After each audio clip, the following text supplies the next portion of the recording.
কিছুমান প্ৰশ্ন কেৱল প্ৰশ্ন হৈ নাহে, কিছুমান প্ৰশ্নই লগত এসোপা বিষ কঢ়িয়াই আনে, বেজীৰ দৰে ঠেলি দিয়ে বুকুৰ অতল গহ্বৰলৈ।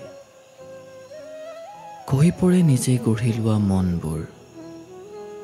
এই ধৰক আমুকৰ কি খবৰ, আজিকালি যোগাযোগ হয়নে, নাইবা আজিকালি তোমালোক একেলগে নাই নেকি? এনেকৈ এৰি যোৱা মানুহৰ খবৰ নুসুধিলে নহয়নে? কোনোবা একেলগে নথকাৰ খবৰ নোলোৱাকৈতো থাকিব পাৰি।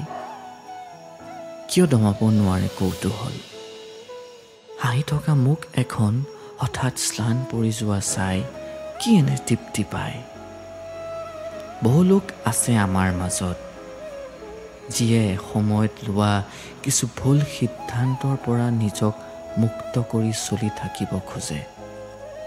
কিন্তু কিছুমান লোকৰ এনে প্ৰশ্নঘাতকৰ ভয়ত লাহে লাহে এৰি পেলায় মানুহৰ সংগ।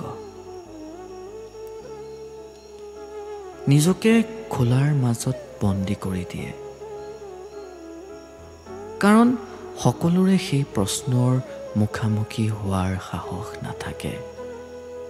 সকলোৱে উপেক্ষাও কৰিব নোৱাৰে। কাঁইট যেন সময়ে চোৱা পুনৰ থিয় হৈ যায় সন্মুখত মাত্ৰ এটা প্ৰশ্নত।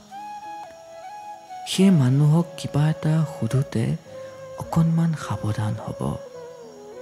আপোনাৰ কৌতূহল পূৰণৰ স্বাৰ্থত আনক অতীতৰ দাগ লগা সময়লৈ দলিয়াই নিদিব। কাৰণ আপুনিতো প্ৰশ্নটো কৰি আঁতৰি যাব, কিন্তু সেই প্ৰশ্নই সন্মুখজনৰ বুকুত যি ঘাঁ কৰি যাব ন, সেই বিষৰ মান আপুনি অনুভৱটো বাদেই অনুমানো কৰিব নোৱাৰিব।